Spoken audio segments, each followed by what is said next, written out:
for things that could not satisfy. And then I heard my Savior speaking, draw from my well that never shall run. Salam, selamat pagi keluarga Gereja Kristus Ketapang dimanapun Bapak Ibu berada. Pada pagi hari ini kita akan merenungkan firman Tuhan. Kita terlebih dulu bersyukur, berterima kasih kepada Tuhan, dan kita berdoa. Bapa, terima kasih untuk pagi yang indah ini. Kami boleh bersama-sama merenungkan kebenaran firman Tuhan. Kami disapa kembali oleh firman Tuhan yang menjadi penolong, penuntun, pemimpin kehidupan kami. Sertai, lindungi dan jagai kami dari segala yang jahat, dan berkatilah hidup kami, supaya kami sungguh mengalami kasih yang daripada Tuhan. Dalam nama Tuhan Yesus kami berdoa. Amin.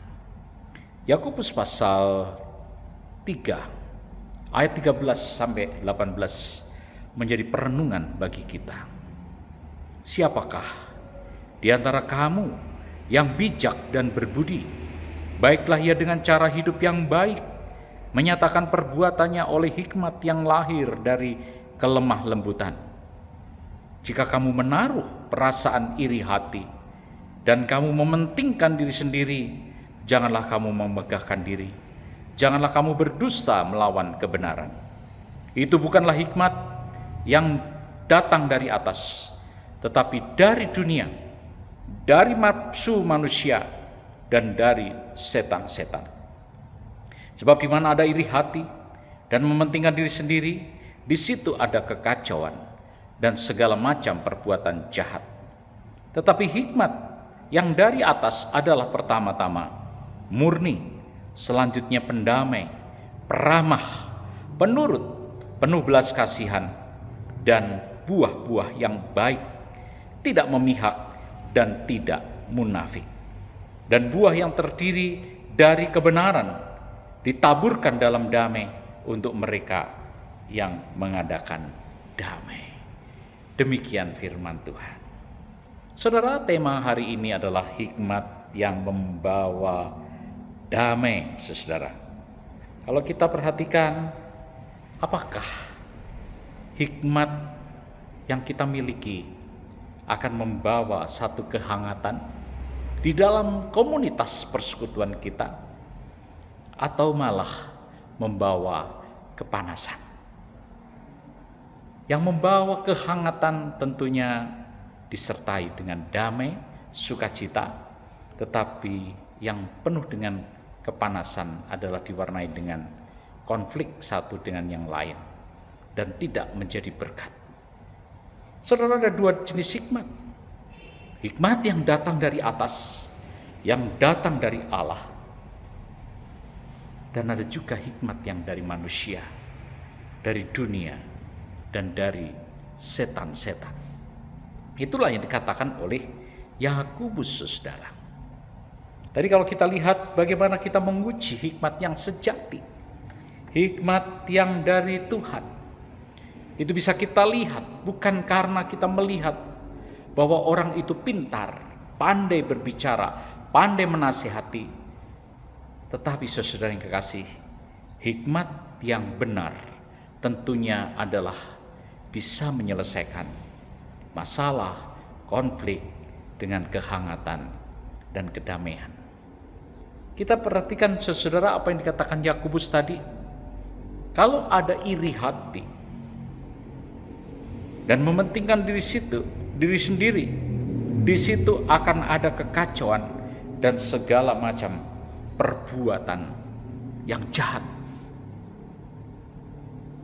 Itulah hikmat dunia, cara dunia, manusia, saudara. Tetapi kalau kita perhatikan dari firman Tuhan di sini, hikmat yang benar, saudara, adalah hikmat yang dengan ciri-ciri yang jelas dikatakan.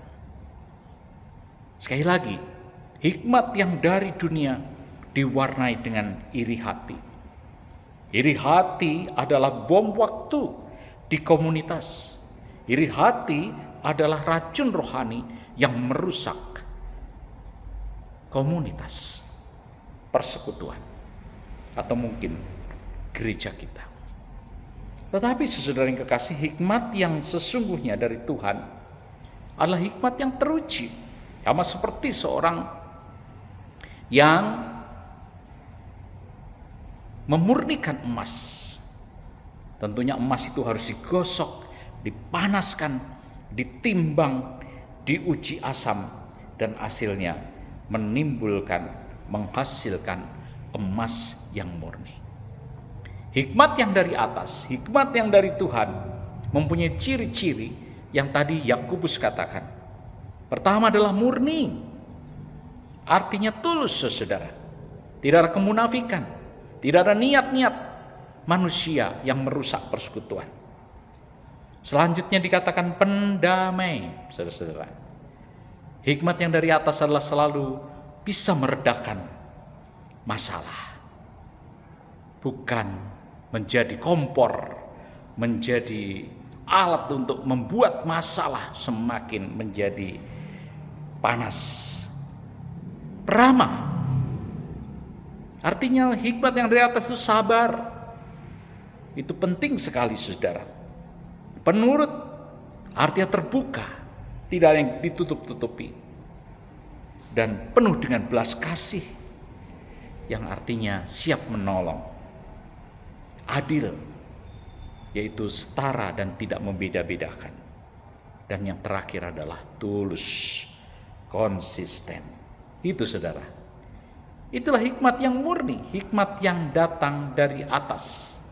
Seharusnya kita sebagai orang Kristen, seharusnya kita sebagai orang-orang yang berada dalam kelompok kecil dan komunitas, kita harus hidup di dalam hikmat yang dari atas, bukan hikmat yang dari manusia, dari dunia, atau mungkin dari kuasa-kuasa kegelapan. Saudara, dua alat yang mirip tetapi berbeda, yaitu termometer dan termostat.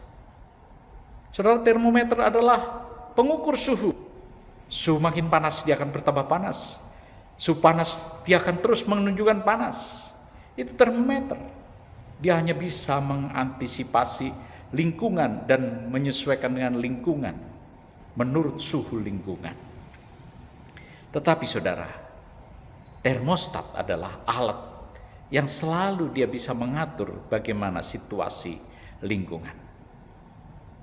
Dia tidak mengikuti, saudara, tapi dia bisa mengatur kurang panas, kurang dingin, panas, dingin. Itulah termostat.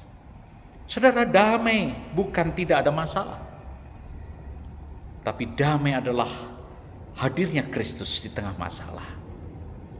Kita sebagai anak-anak Tuhan, mungkin kita banyak menghadapi situasi masalah dalam kelompok, dalam persekutuan, dalam rumah tangga kita. Tapi firman Tuhan mengatakan, dan buah yang terdiri dari kebenaran ditaburkan dalam damai untuk mereka yang mengadakan damai. Itulah panggilan kita sebagai anak-anak Tuhan, sebagai orang percaya, sebagai orang-orang yang mengasihi Tuhan. Biarlah kiranya hari ini kita juga boleh melihat diri kita. Apakah selama ini saya memakai hikmat dunia atau hikmat yang dari Tuhan, mengandalkan Tuhan dan percaya kepada Tuhan. Dan biarlah kita sungguh-sungguh mempercayakan hidup kita sepenuhnya kepada Tuhan. Mari saudara-saudara, kita jalani, kita hidup hari ini bersama dengan Tuhan dan kita melakukan firman Tuhan. Hikmat yang membawa damai. Mari kita berdoa. Ya Tuhan, biarlah Roh-Mu yang kudus memimpin, menolong kami, mengoreksi kami, menopang kami, sehingga kami boleh berjalan menurut kebenaran firman Tuhan. Pimpin dan sertai langkah kami, dimanapun kami berada, baik ketika kami di kantor, baik kami di rumah, maupun di tempat kerja, di tempat pelayanan. Kami mau memakai hidup kami berdasarkan hikmat yang datang dari Tuhan, bukan dengan cara-cara hikmat duniawi. Tuhan tolong kami, Tuhan pimpin kami, dan kami bersyukur untuk pertolongan-Mu di dalam kehidupan kami melalui kebenaran firman Tuhan pada pagi hari ini. Engkau melihat setiap jemaatmu dimanapun mereka berada. Kiranya Tuhan yang membimbing, Tuhan yang menyertai mereka. Yang sakit Tuhan kiranya beri kesembuhan, yang lemah Tuhan beri kekuatan, yang tawar hati yang menghadapi kesulitan Tuhan berikan jalan-jalan yang baik bagi jemaatmu. Terpujilah namamu. Di dalam nama Tuhan Yesus, Tuhan dan Juru Selamat kami berdoa. Amin. Kiranya Tuhan memberkati kita dan Tuhan beserta kita. Selamat beraktivitas. Tuhan menyertai kita sekalian. Amin. Fill my cup, I lift it up, Lord. Come and quench this thirsting of my soul. Bread of heaven, feed me till I want no more. Fill my cup, fill it up.